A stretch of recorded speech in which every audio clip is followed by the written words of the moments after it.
Bonjour les amis, je vous espère bien portant tout au début de cette semaine. Alors, nous sommes les cours de grammaire et littérature. Comme nous sommes donné cette tâche de pouvoir vous parler chaque jour en produisant une ou des vidéos vous apportant des éclaircissements sur votre façon de communiquer, votre façon de parler.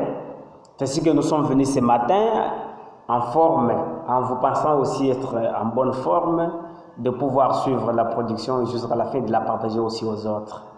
Aujourd'hui, nous allons parler des formes des phrases, les formes des phrases.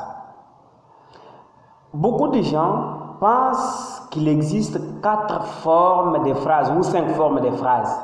Beaucoup de gens pensent comme ça. Mais aujourd'hui, nous vous disons qu'il existe 8 formes de phrases. 8 formes de phrases. Si vous n'en savez pas, alors vous devez suivre cette émission jusqu'à la fin pour savoir de quoi s'agit-il. Les formes de phrases. Nous avons parlé des types de phrases. Dans la production précédente, nous avons parlé des types de phrases. Aujourd'hui, nous vous parlons des formes de phrases. Quant au type de phrases, il existe 4 types de phrases. Nous avons la phrase déclarative, la phrase exclamative, la phrase interrogative et la phrase impérative ou injonctive. Il n'en existe que 4. Mais les formes, des gens pensent, ce que je peux même vous expliquer pour dire, il y a 4 types de phrases, mais chaque phrase peut avoir plusieurs formes. Une seule phrase là peut avoir toutes ces 8 formes. Une seule phrase, un seul type peut avoir 8 formes de phrases. Alors aujourd'hui, nous allons parler de ces 8 formes de phrases. Alors vous allez aujourd'hui vous apercevoir que plus vous parlez français et vous utilisez aussi des formes, mais sans pour autant les savoir. Alors, la première forme, nous avons la forme affirmative. La forme affirmative, c'est justement une forme de phrase qui affirme un fait ou une information. Lorsque dans une phrase, il s'exprime une affirmation, il s'exprime un appui, un oui au fait, ça s'appelle la phrase affirmative. C'est comme par exemple, je peux donner l'exemple pour dire je mange du riz. Je mange du riz. Alors, je vous ai tout justement affirmé mon action de manger. Je vous ai dit que je suis en train de manger. On peut dire, Christelle est toujours malade. Christelle est toujours malade. C'est une phrase affirmative parce qu'elle nous affirme que Christelle est toujours malade. Cette forme de phrase, elle nous dit comment l'effet a été, comment et comment elle sera. Comment tu seras? Si c'est le fait, si c'est l'action, comment elle sera? C'est ça la forme de cette phrase. Donc, quand vous exprimez en affirmant des choses, vous êtes en train de former des phrases affirmatives. Nous prenons maintenant la phrase négative. Qu'est-ce que c'est que la phrase négative? La phrase négative, c'est justement une phrase qui nie l'existence d'un fait ou quelque chose. Par exemple, je ne mange pas du riz. Dans la phrase affirmative, nous avons dit je mange du riz. Tandis que dans la phrase négative, nous disons je ne mange pas du riz. Donc nous avons nié l'effet de manger. Ça s'appelle la phrase négative. Alors ici, je profite de l'occasion pour vous parler des sortes de négations. Nous avons des sortes de négations. Nous avons la négation totale et la négation partielle. Quand est-ce qu'on parle de la négation totale? On parle de la négation totale lorsque dans une phrase, on trouve n'est pas dans une phrase. Et lorsque cette négation porte sur la phrase entière, on parle de la négation totale. La négation totale, c'est lorsque dans une phrase, vous trouvez n'est pas. Par exemple, je ne peux pas partir. Je ne peux pas partir. Dans cette phrase-là, il y a n'est pas. Ça s'appelle la négation totale. La négation partielle, c'est lorsque cette négation porte sur la partie de la phrase. Par exemple, je ne peux pas partir. Je ne peux pas partir. Il y a seulement la présence de pas dans une phrase. Comme il est en réclame la langue orale. Dans la langue orale, il est demandé d'utiliser la négation partielle avec pas. Quand quelqu'un dit j'ai pas d'argent, il utilise ce qu'on appelle la négation partielle. C'est justement donc c'est pas un fait extraordinaire. C'est pas quelque chose à pouvoir imaginer beaucoup ou quelque chose à pouvoir se demander, mais il s'agit de quoi? Non, c'est justement la négation partielle.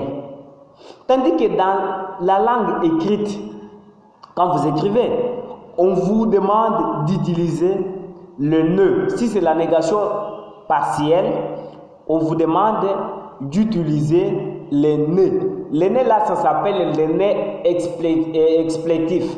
Il s'agit de ne explétifs lorsque ces ne se trouvent seuls dans la phrase.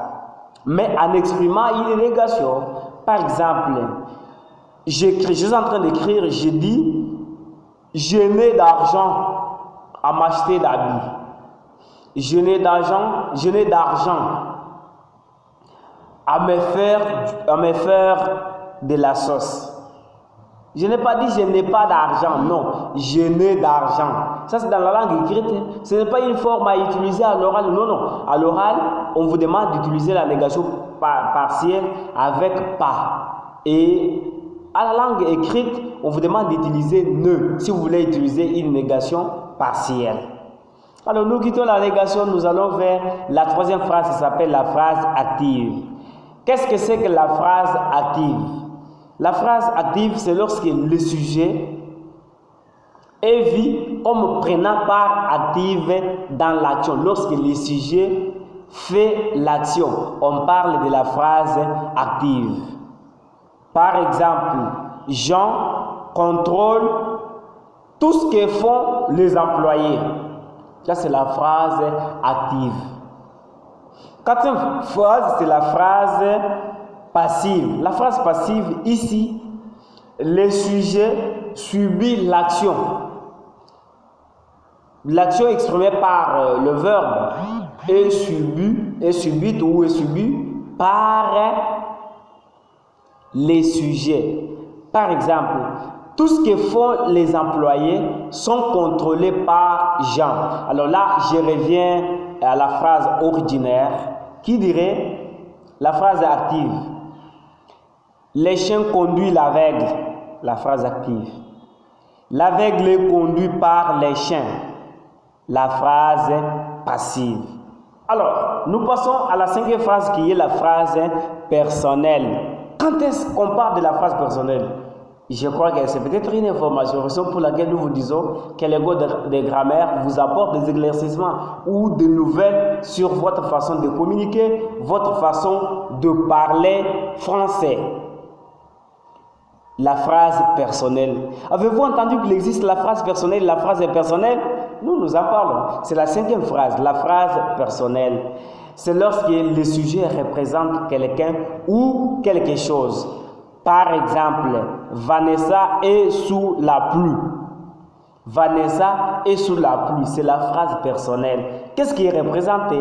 On représente Vanessa qui est sous la pluie. Ou on nous présente Vanessa qui est sous la pluie. Ça s'appelle la phrase personnelle. Et cette phrase peut varier. Comment elle varie? Elle varie au moment où la personne ou quelqu'un est remplacé par les pronoms personnels. Les pronoms personnels est justement il, je, tu, elle, etc. Par exemple, au lieu de dire Vanessa est sous la pluie, on dit elle est sous la pluie. Elle, c'est qui? C'est Vanessa. Ça, c'est la phrase personnelle. Alors, la phrase impersonnelle, ça, c'est une phrase qui ne désigne rien ou qui ne représente rien, mais parfois qui exprime un fait. Et cette phrase ne change pas, elle ne varie pas, parce qu'elle est seulement exprimée grâce aux pronoms impersonnels. Les pronoms personnels, c'est les pronoms il. Il, par exemple, dans il est quelle heure? Il, par exemple, dans il pleut, c'est le il comme pronom impersonnel. Exemple, il y a eu comme habitude la coupe d'argent. Il y a eu comme habitude la coupe d'argent. Ici, on n'a pas représenté quelqu'un ni quelque chose, mais on n'a même pas désigné quelque chose, mais justement, on a exprimé quelque chose. Ça, c'est la sixième phrase. La sixième phrase, c'est la phrase impersonnelle. Alors, nous voyons la septième phrase. La septième phrase, ça s'appelle la phrase neutre. Qu'est-ce que c'est qu'une phrase neutre? La phrase neutre, c'est justement une phrase qui exprime un fait, mais sans pour autant insister. Exprime un fait de manière simple. Et la phrase neutre peut aussi nier un fait ou l'existence de quelque chose. Par exemple, si c'est pour nier un fait, je ne mange rien, je ne fais pas partie de cette école. Ça, c'est nier le fait ou l'existence de quelque chose. Mais si c'est pour justement exprimer un fait, nous pouvons dire par exemple, je ferme la porte. C'est une phrase neutre. Je ferme la porte. C'est une phrase neutre. La huitième phrase, ça s'appelle la phrase emphatique. La phrase emphatique ou la phrase d'insistance. La phrase emphatique, c'est le contraire de la phrase neutre. Parce qu'ici, quand on parle de la phrase emphatique, c'est une phrase dans laquelle nous trouvons l'insistance. On insiste sur le fait. Ça s'appelle la phrase d'insistance, la phrase emphatique. Par exemple, la porte, je l'ai fermée. La porte, je l'ai fermée. La phrase emphatique, c'est juste la mise en valeur de la phrase neutre. Et plus souvent, cette phrase, l'effet emphatique ou l'effet d'insistance est toujours présenté par la présence des virgules à cette phrase-là. Par exemple, je suis malade. Je suis malade, c'est une phrase neutre. Je suis malade. Et pour exprimer cette phrase de manière emphatique, pour exprimer l'existence, qu'est-ce que je veux dire? Moi, virgule, je suis malade. C'est une phrase, donc j'insiste. Moi, je vous parle. Moi, virgule, je vous parle, donc j'insiste. Je peux dire, je vous parle, c'est une phrase neutre. Mais quand je veux insister, je dis, moi, je vous parle. Alors que vous avez appris avec nous aujourd'hui les 8 formes de phrases en français. Alors, nous vous demandons de pouvoir liker, de pouvoir aimer, de commenter, de nous dire en commentaire qu'est-ce qui vous hante, qu'est-ce qui préoccupe votre communication, mais aussi de partager cette émission aux autres. Ne suivez pas l'émission jusqu'à la fin sans pour autant vous abonner. Abonnez-vous et faites connaître les cours de grammaire et littérature aux autres. C'est une seule émission, c'est une seule chaîne éducative ou éducationnelle qui vous donne des informations sur votre façon de communiquer ou votre façon de parler français. Alors, si vous voulez vous exprimer comme les Parisiens, si vous voulez vous exprimer comme français, qu'est-ce que nous vous demandons? Nous vous demandons de seulement vous abonner et